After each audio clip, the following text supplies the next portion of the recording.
secara konvensional, yang menjalankan usaha secara riba. Ya, bila riba yang diharamkan itu bayar sebagai dividen kepada kita, benda ini kita suapkan kepada anak-anak kita, apa hasil kita lihat? Kenapa kita nak komplain pasal keruntuhan moral, keruntuhan akhlak pada hari ini? Benda-benda ini tak runtuh, diruntuhkan. Siapa yang runtuhkan? Kita yang runtuhkan. Mungkin bukan di sini, tapi di luar sana. Ya, kita nak memperbaiki taraf hidup kita dengan meruntuhkan moral dan akhlak kita. Yang ini kalau kita boleh tangani, insya-Allah masalah keruntuhan akhlak moral ni ada harapan sedikit by 2020. Wallahu alam. Assalamualaikum warahmatullahi wabarakatuh. Assalamualaikum warahmatullahi wabarakatuh. Terakhirnya saya persilakan Saudara Alhamdulillah. Tapi kebetulan masa dia tu semua kecederaan.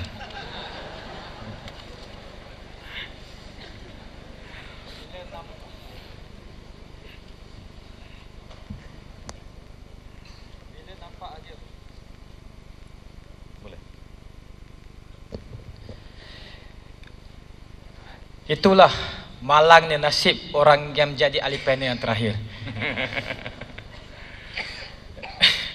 Saya pun tak tahu apa saya nak cakap sebab masa terlalu singkat.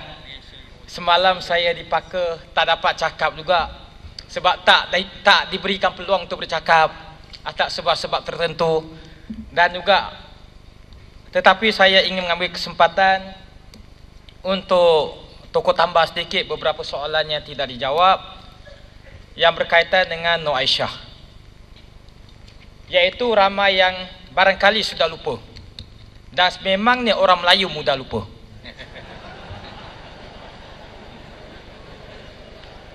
Tentang apa yang telah berlaku pada Nur Aisyah, di mana saya berkesempatan berjumpa dengan bapa Nur Aisyah selepas berlakunya peristiwa murtad ini.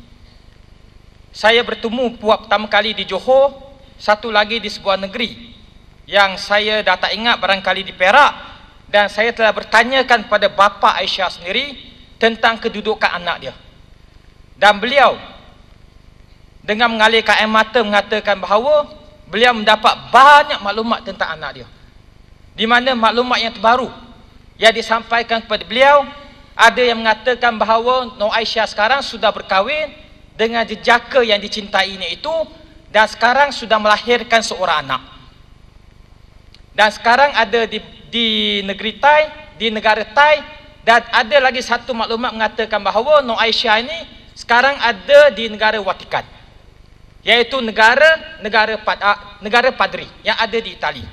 Tetapi tidak ada satu sumber yang boleh mengesahkan maklumat-maklumat ini, di mana bapa kepada Nur Aisyah secara zahirnya telah meluahkan perasaan geram dia, perasaan marah dia, perasaan tidak puas hati dia, kerana beliau sebagai seorang bapa tidak tahu di mana anaknya sekarang berada, iaitu seorang anak yang beliau jaga, yang beliau tatang seperti minyak yang penuh, di mana Nur Aisyah tak pernah keluar daripada rumah tanpa ditemani oleh mak atau bapa dia, sehinggalah dia belajar di ITM pada masa itu di negeri Johor, cawangan negeri Johor.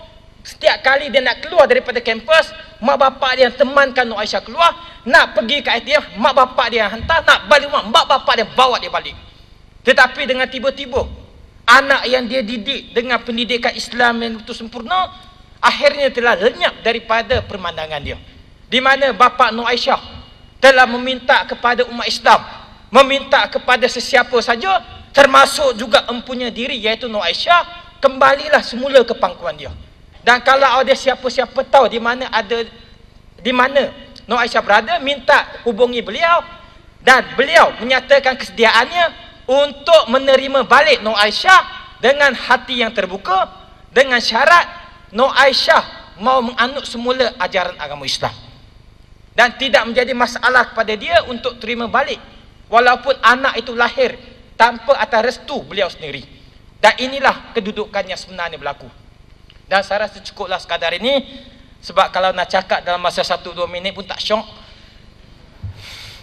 Jadi saya rasa sekadar ini sajalah yang mampu saya ulas, iaitu datang dengan semangat berkobar-kobar seperti roket yang nak naik ke langit, Tetapi bila sampai ke penghujung, tetapi keadaan dah jadi agak sejuk.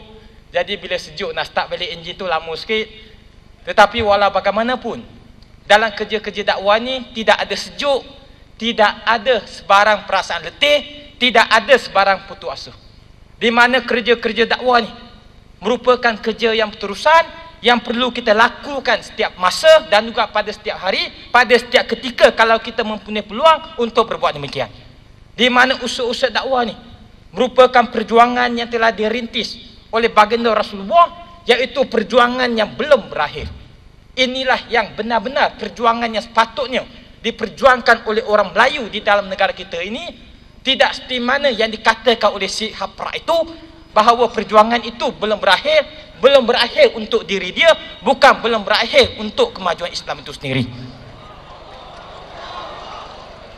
Dan saya rasa cukuplah. Kalau cakap banyak pun jadi pula ceramah lain. Jadi saya mewakili ahli-ahli panel semua ingin minta maaf kepada saudara dan juga saudari. Seandainya berlakunya perkara-perkara yang tidak menyenangkan, yang menyenggungkan, dan kami menyusun 10 jari kami di atas segala ketelanjuran yang kami lakukan. Jadi saya rasa cukuplah sekadar ini, dan kami ingin akhiri dengan Assalamualaikum warahmatullahi wabarakatuh. Assalamualaikum warahmatullahi wabarakatuh. Saya mohon peserta ataupun audien untuk tunggu sebentar sehingga kita menamatkan majlis ini dengan cara yang paling baik. Sebagaimana yang ahli panel kata, kadang-kadang banyak perkara juga berpunca daripada kita sendiri, masyarakat kita, bukan kita. Kita harap bukan kita. Saudara-saudara sekalian, sebagai penutup dan sebagai akhirnya, saya ingin memperkatakan bahawa setitik usaha yang kita buat pada hari ini sekurang-kurang menjadi suatu pemangkin atau perangsang untuk kita menyedari dan sekurang-kurangnya kita prihatin dengan apa yang sedang berlaku di sekeliling kita. Anak-anak kita, saudara-saudara kita, terutama sekali saudara-saudara Islam kita yang terlepas, terbebas daripada ikatan dan ikatan Islam itu sendiri. Saudara-saudara sekalian, saya sendiri merasa semacam kalau nak salah, saya lah yang paling salah dalam majlis ini. Saya mendera kedua-dua pihak. Pertama, saya mendera saudara-saudara kerana waktu yang agak panjang. Tapi saya rasa berbahagia kerana saya melihat saudara-saudara tunggu dengan penuh minat sampai di waktu yang berapa kali cedera. Yang keduanya, saya rasa saya mendera juga sebab tetamu kita berempat ini datang untuk share pengalaman dan menstimulitkan, merangsang kita untuk melihat realiti dan perkara yang sedang berlaku di persekitaran masyarakat kita, di negara kita yang tercinta, di Terengganu Darul Iman yang kita sayang ini, dalam waktu yang sangat singkat untuk menyampaikan perkara yang terlalu banyak dalam pengalaman yang masing-masing ada. Kalau Tuan Haji Ayub dengan pengalaman mengampun entah berapa ribu orang